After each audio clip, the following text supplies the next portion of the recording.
Hello students welcome to another new video. आज के आमी क्लास 5 एर लेसन 8 बिल्डिंग्स टू रिमेम्बर এই লেসনটি পড়াবো। এর আগের ক্লাসগুলোতে লেসন 7 পর্যন্ত সমস্ত প্রজের লাইন বাই লাইন রিডিং এবং তার বেঙ্গলি মিনিং করিয়ে দিয়েছি।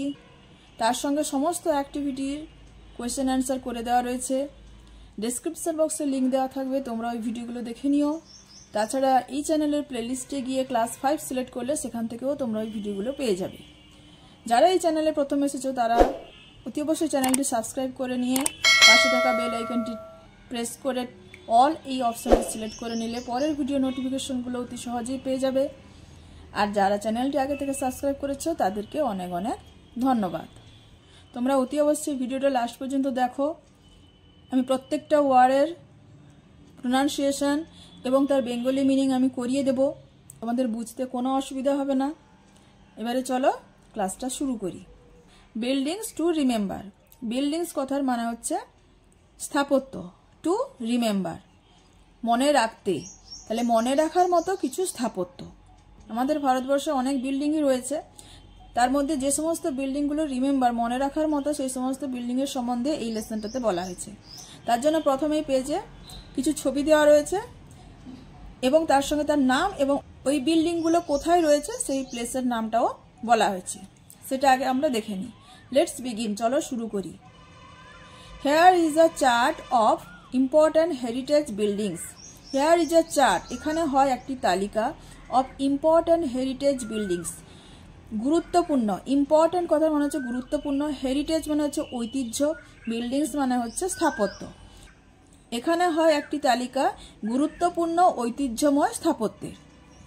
তাহলে এখানে দেখো কি রয়েছে, প্রথমে পিকচার দেওয়া রয়েছে, তারপরে নাম, তারপরে ওটা কোথায় অবস্থিত সেই প্লেসের নামটা দেওয়া রয়েছে। ফার্স্টে একটা পিকচার দেওয়া রয়েছে, এটা কি? এটা হচ্ছে Qutub Minar.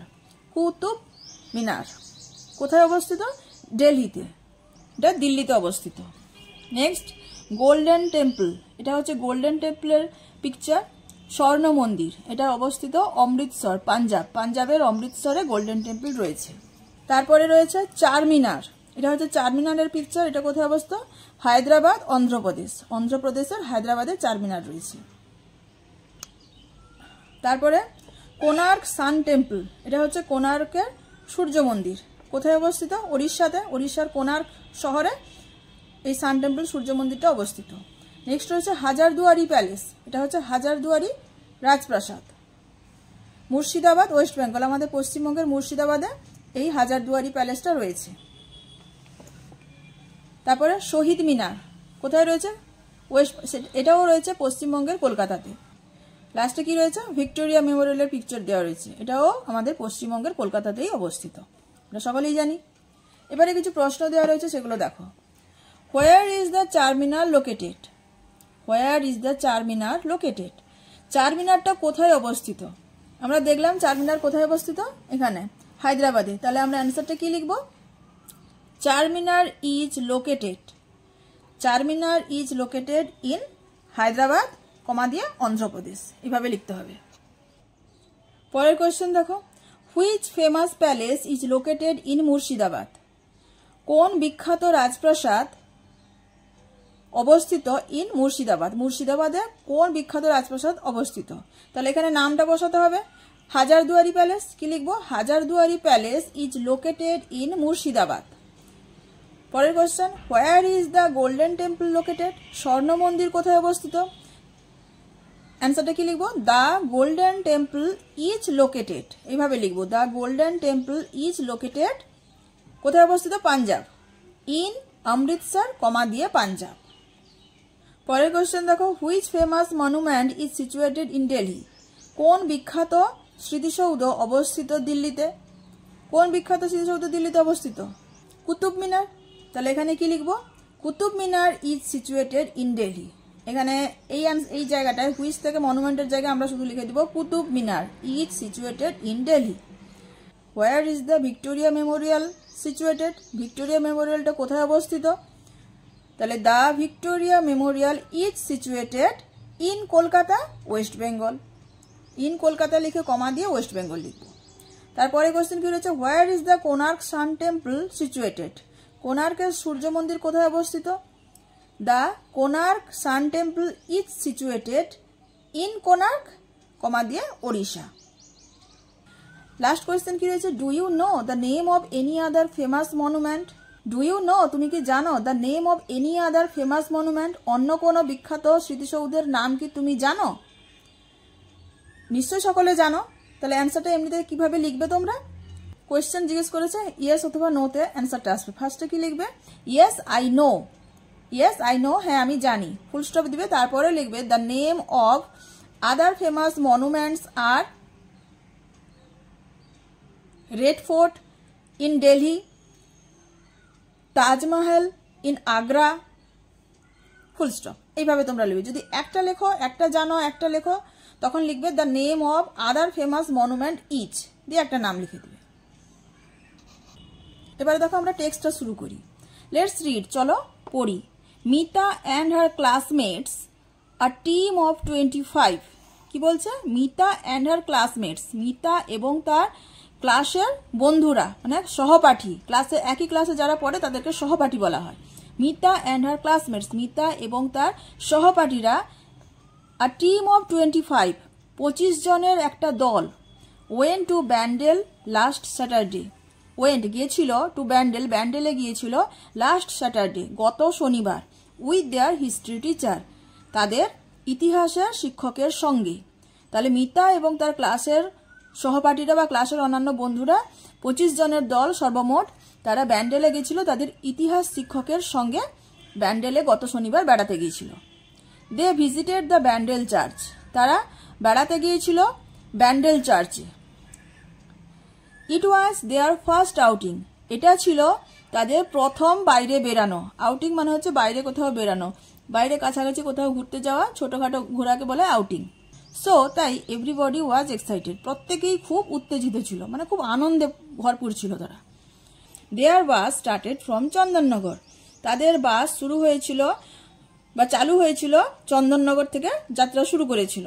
On their way, তাদের পথে যাওয়ার পথে, দ্য টিচার আস্কড দেম, শিক্ষক মহাশয় তাদেরকে জিজ্ঞাসা করলো, whether anyone had visited the Bandel church before, whether anyone had visited, কেউ কি গেছে, বেড়াতে গেছে, দ্য ব্যান্ডেল চার্চ বিফোর, আগে ব্যান্ডেল চার্চে কেউ কি বেড়াতে গেছে।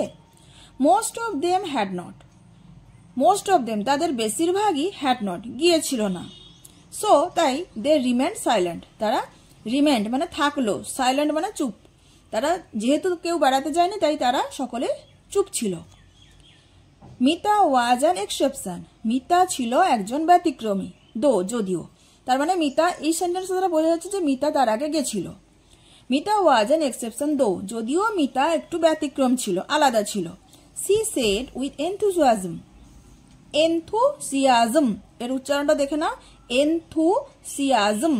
সি সেড সে বলল, উইথ এনথুজিয়াজম উৎসাহের সহিত, এই কথাটার মানে হচ্ছে উৎসাহ, উৎসাহের সহিত সে বলল, ইয়েস ম্যাডাম, হ্যাঁ madam, I have visited the place before, আমি ওই জায়গাতে আগে গিয়েছি। ও রিয়েলি, তাই সত্যি, দ্যাটস গ্রেট, খুব ভালো তো। Tell us what this place is like Mita, এই জায়গাটা কিরকম মিতা, তাহলে বলো আমাদের, টেল আস আমাদের বলো, what this place is like জায়গাটা কিরকম মিতা, সেটা আমাদেরকে বলো। সেড দ্য টিচার, শিক্ষক মহাশয় বললেন। Everybody was looking at Mita with কিন ইন্টারেস্ট, এভরিবডি বাসের মধ্যে আর যতজন ছিল প্রত্যেকেই খুব, ওয়াজ লুকিং অ্যাট মিতার দিকে তাকিয়েছিল, everybody was looking at Mita, প্রত্যেকেই বাসের মধ্যে যতজন স্টুডেন্ট ছিল প্রত্যেকেই মিতার দিকে তাকিয়েছিল, উইথ কিন ইন্টারেস্ট খুব গভীর আগ্রহের সঙ্গে, ইন্টারেস্ট মানে হচ্ছে আগ্রহ, গভীর, কিন মানে হচ্ছে গভীর, খুব মনোযোগ সহকারে খুব গভীর আগ্রহের সঙ্গে মিতার দিকে তাকিয়েছিল। মিতা বিজ্ঞান, মিতা শুরু করলো, মানে সে বলা শুরু করলো, my uncle who lives there took me to the church, আমার কাকা হু লিভস দেয়ার যিনি সেখানে থাকেন, মানে মিতার কাকা ব্যান্ডেলে বসবাস করেন, ব্যান্ডেলেই থাকেন, সেই কাকা took me to the church, চার্চে আমাকে নিয়ে গেছিল। What did you see there asked Amina, what did you see there, তুমি সেখানে কি দেখেছো, তুমি সেখানে কি দেখলে। আস্কড আমিনা, আমিনা জিজ্ঞেস করলো। ওয়ান অফ মিতাস ফ্রেন্ডস, আমিনাকে না, ওয়ান অফ মিতাস ফ্রেন্ডস, মিতার বন্ধুদের মধ্যে একজন। যতজন বন্ধু গেছিল 25 স্টুডেন্টস গেছিল, তার মধ্যে মিতা একজন বন্ধুর নাম হচ্ছে আমিনা। সেই জিজ্ঞেস করলো what did you see there, তুমি সেখানে কি দেখেছিলে বা কি দেখলে। Mita was about to speak when the teacher stopped her, Mita was about to speak, Mita বলতে যাচ্ছিল, মানে আমিনার প্রশ্নের উত্তরটা সে দিতেই যাচ্ছে, সেই সময় হোয়েন যখন দ্য টিচার স্টপড হার, শিক্ষক মহাশয় তাকে থামিয়ে দিলেন। কেন থামালেন? সি সেড, তিনি বললেন, if Mita tells us right, যদি মিতা টেলস আস আমাদেরকে বলে দেয়, right now about everything she had seen, if Mita tells us right now about everything she had seen, যদি মিতা আমাদেরকে বলে দেয়, রাইট নাও মানে এখনই, অ্যাবাউট কি সম্বন্ধে, এভরিথিং সি হ্যাড সিন, যা কিছু সে দেখেছিল সবকিছু যদি মিতা এখনই বলে দেয়, তাহলে কি হবে? We will get familiar with all it's details, we will get familiar, আমরা আগে থেকে জানতে পেরে যাবো, ফ্যামিলিয়ার মানে হচ্ছে জানতে পেরে যাওয়া, উইথ অল ইটস ডিটেলস, এর সমস্ত বিস্তৃত বর্ণনার সম্বন্ধে আমরা সবকিছু জেনে ফেলবো, চার্চ দেখার আগেই আমরা জেনে ফেলবো। Let the church remain a surprise to us, তাহলে ওই চার্চটাকে থাকতে দাও, রিমেন থাকতে দাও, আ সারপ্রাইজ একটা বিস্ময়কর জিনিস হয়ে থাকতে দাও, টু আস আমাদের কাছে। তাহলে আগে থেকে যদি ওই জিনিসটা সম্বন্ধে জেনে যাই, তাহলে তো ওইখানে ঘুরতে যাওয়া বা দেখার কোনো ইচ্ছেই থাকবে না, যদিও থাকে সেটা অতটা বলছে জানি তো, তাহলে আর কি দেখবো, এই ভাবটা চলে আসবে। তাই সেই জন্য টিচার বললেন যে ওটা আমরা সেখানে গিয়েই জানতে পারবো। Sunita, one of the students, ছাত্রছাত্রীদের মধ্যে একজন, নাম কি সুনিতা, আস্কড দ্য টিচার, শিক্ষক মহাশয়কে জিজ্ঞেস করলেন, there are so many places we could have visited, there are so many places, অনেক তো জায়গা রয়েছে, উই কুড হ্যাভ ভিজিটেড, আমরা বেড়াতে যেতে পারতাম, এরকম অনেক জায়গায় রয়েছে। Why have we chosen Bandel church then, তাহলে আমরা ব্যান্ডেল চার্চটাকেই কেন বেছে নিয়েছি ম্যাডাম? দ্য টিচার স্মাইল্ড, শিক্ষিকা মৃদু হাসলেন। A very good question Sunita, Sunita খুব ভালো প্রশ্ন করেছ, মানে এত তো জায়গা রয়েছে, আমরা ব্যান্ডেল চার্চটাই কেন বেছে নিয়েছি। এই প্রশ্নটা শুনে ম্যাডাম খুবই আনন্দিত পেলেন এবং তিনি বললেন, খুব কোয়েশ্চেনটা খুবই ভালো। সি কন্টিনিউড, তিনি বলতে থাকলেন, sometimes we visit a place for fun and enjoyment, sometimes মাঝে মধ্যে, উই ভিজিট আমরা বেড়াতে যাই, আ প্লেস একটা জায়গাতে আমরা বেড়াতে যাই, ফর ফান অ্যান্ড এনজয়মেন্ট মজা এবং আনন্দ পাওয়ার জন্য। At times our visit helps us to gather valuable information about the history and culture of a place. At times মানে হচ্ছে কখনো কখনো, আওয়ার ভিজিট আমাদের এই ভ্রমণটা, আমাদের যে ঘুরতে যাওয়াটা, হেল্প সাহায্য করে, আস আমাদেরকে, টু গ্যাদার সংগ্রহ করতে, ভ্যালুয়েবল ইনফরমেশন গুরুত্বপূর্ণ তথ্য সংগ্রহ করতে সাহায্য করে। আমাদের এই বিভিন্ন জায়গায় ঘুরতে যাওয়াটা মাঝে মধ্যে আমাদের, অ্যাট টাইমস মানে হচ্ছে কখনো কখনো, কখনো কখনো আমাদের বেড়াতে যাওয়াটা সাহায্য করে আমাদেরকে কি করতে, টু গ্যাদার জমা করতে বা সঞ্চয় করতে, ভ্যালুয়েবল ইনফরমেশন গুরুত্বপূর্ণ তথ্যকে সংগ্রহ করতে সাহায্য করে, অ্যাবাউট কি সম্বন্ধে, the history and culture of a place, যে জায়গাটা আমরা যাচ্ছি সেই জায়গার ইতিহাস এবং সংস্কৃতি সম্বন্ধে গুরুত্বপূর্ণ তথ্য জোগাড় করতে বা সংগ্রহ করতে ওই সমস্ত ভ্রমণগুলো সাহায্য করে। সুনিতা ওয়াজ কিউরিয়াস, সুনিতা খুব উৎসাহী হয়ে পড়ল। Is Bandel church a historical place madam, Bandel church কি একটা ঐতিহাসিক জায়গা ম্যাডাম? সুনিতা তার ম্যাডামকে জিজ্ঞেস করছেন, টিচারকে জিজ্ঞেস করছেন যে ম্যাম, ব্যান্ডেল চার্চ কি তাহলে একটা ঐতিহাসিক জায়গা? ইয়েস মাই চাইল্ড, হ্যাঁ আমার বাছা, it is one of the oldest churches in West Bengal, এটা হয় one of the oldest churches in West Bengal, মানে ওয়েস্ট বেঙ্গল পশ্চিমবঙ্গে অনেক পুরনো চার্চ রয়েছে, যত পুরনো চার্চ রয়েছে তার মধ্যে এটা হচ্ছে একটা, one of the oldest churches, সব থেকে পুরনোতম চার্চগুলির মধ্যে, সব থেকে পুরনোতম গির্জাগুলির মধ্যে, চার্চ কথা মনে হচ্ছে গির্জা, সব থেকে পুরনোতম গির্জাগুলির মধ্যে এটা হয় একটা। কোথাকার পুরনো গির্জাগুলির মধ্যে? ওয়েস্ট বেঙ্গল, তাহলে এটা হয় পশ্চিমবঙ্গের পুরনোতম গির্জাগুলির মধ্যে একটা। সেড দ্য টিচার, শিক্ষিকা বললেন। মিতা সেড, মিতা বলল, madam my uncle told me that it can be seen as a memorial of Portuguese settlement in Bengal. Mita বলল, madam my uncle told me that, আমার কাকা আমাকে বলেছিল যে, ইট ক্যান বি সিন এটাকে দেখা যেতে পারে, কি হিসাবে? As a memorial of the Portuguese. Memorial মানে হচ্ছে স্মৃতি, এটা স্মৃতি হিসাবে দেখা যেতে পারে কাদের? Of the Portuguese settlement in Bengal. বাংলার মধ্যে যে পর্তুগিজরা বসতি স্থাপনের জন্য এসেছিল তাদের একটা স্মৃতিচিহ্ন হিসেবে এই চার্চটাকে দেখা যেতে পারে। সেটেলমেন্ট মানে হচ্ছে বসতি, মানে থাকার জন্য। পর্তুগিজরা বাংলাতে যখন বসবাস করতে এসেছিলেন সেখানে তারা এই চার্চটি তৈরি করেছিলেন, সেই জন্য এটা একটা স্মৃতি হিসাবে দেখা যেতে পারে। এটা মিতার কাকা তাকে বলেছিল। Amina looked confused. আমিনাকে খুব হতভম্ব দেখালো, মানে সে ঠিক বুঝতে পারছিল না কথাগুলো। আই ডোন্ট থিঙ্ক, আমার মনে হয় না, I quite understand what Mita said. I don't think, আমার মনে হয় না, আই কোয়াইট আন্ডারস্ট্যান্ড, আমি পুরোপুরি বুঝতে পারছি, হোয়াট মিতা সেড, মিতা কি বলছে আমি সেটা বুঝতে পারছি, আমার মনে হয় না। তার মানে সে বুঝতে পারছে না এই কথাটা সে বলল। The teacher patiently explain to the girls. The teacher, শিক্ষিকা, পেশেন্টলি মানে হচ্ছে ধৈর্য সহকারে, এক্সপ্লেন ব্যাখ্যা করলেন, টু দ্য গার্লস মেয়েদের কাছে। Okay, let me make it clear, ঠিক আছে আমাকে এটাকে তোমাদের কাছে ক্লিয়ার করতে দাও, মানে পরিষ্কারভাবে বলতে দাও। Around 1571, the Portuguese began to use Bandel as a port. Around 1571, 1571 খ্রিস্টাব্দের কাছাকাছি।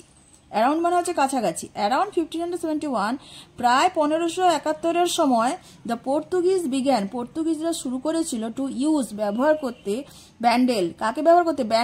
ব্যান্ডেল জায়গাটাকে ব্যবহার করতে শুরু করেছিল, অ্যাজ আ পোর্ট, বন্দর হিসেবে ব্যবহার করতে শুরু করেছিল।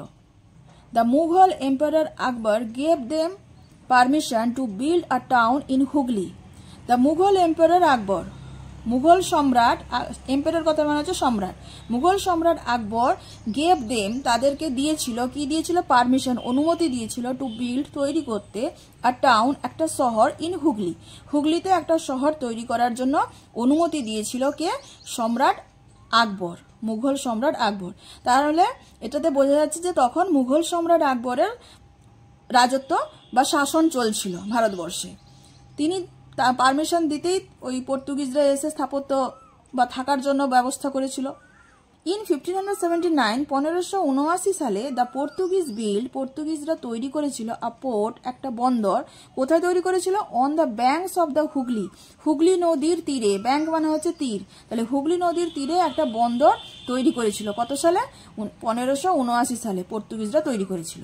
They called over Augustinian monks, Augustinian monks from Goa. তাহলে কি বলছে? দে কল্ড ওভার, তারা ডেকে পাঠিয়েছিল গোয়া থেকে। কাকে ডেকে পাঠিয়েছিল? অগাস্টিনিয়ান মংস, মানে হচ্ছে অগাস্টিয়ানের যে অনুগামী যে সন্ন্যাসীরা থাকতো তাকে, মংস মানে হচ্ছে সন্ন্যাসী, ঠিক আছে? অগাস্টিয়ান কারা? না, a follower of Saint Augustine, মানে সেন্ট অগাস্টাইনের যারা অনুসরণকারী, সেন্ট অগাস্টাইনকে যারা অনুসরণ করে তাদেরকে বলা হয় অগাস্টিনিয়ান মংস। দে কল্ড, তারা ডেকে পাঠিয়েছিল অগাস্টিনিয়ান সন্ন্যাসীদের গোয়া থেকে। তাহলে অগাস্টিনিয়ান মংস কারা, কাদেরকে বলা হচ্ছে সেটা বুঝতে পারলে তোমরা? তাহলে অগাস্টিনিয়ান সন্ন্যাসীদেরকে ডেকে পাঠিয়েছিল কোথা থেকে? তারা থাকে কোথায়? ফ্রম গোয়া, গোয়া থেকে। তাহলে গোয়া থেকে তাদেরকে ডেকে পাঠিয়েছিল কিসের জন্য? টু বিল্ড তৈরি করতে, আ চার্চ একটা চার্চ, গির্জা তৈরি করার জন্য, অ্যাট ব্যান্ডেল ইন 1599, 1599 সালে ব্যান্ডেলে একটা চার্চ তৈরি করার জন্য তারা অগাস্টিনিয়ানের সন্ন্যাসীদেরকে গোয়া থেকে ডেকে পাঠিয়েছিলেন। এটা আমরা এই ফার্স্ট ইউনিটে জানতে পারলাম এতটা। এর আর একটা পার্ট রয়েছে নেক্সট ভিডিওতে, ওই পার্টটি পড়াবো, তখন তোমরা জানতে পারবে ওটাতে কি রয়েছে। তাহলে আশা করি এই পর্যন্ত তোমাদের বুঝতে কোনো অসুবিধা হয়নি। পরের পার্টে আমরা এর পরে কি ঘটেছিল সেটা জানতে পারবো। ভিডিওটা যদি ভালো লেগে থাকে তাহলে একটা লাইক করে দিয়ে অবশ্যই বন্ধুদের সঙ্গে শেয়ার করো এবং চ্যানেলটি সাবস্ক্রাইব করে নিয়েছো। এর পরের ভিডিওতে আমি পরের পার্টটি নিয়ে আসছি।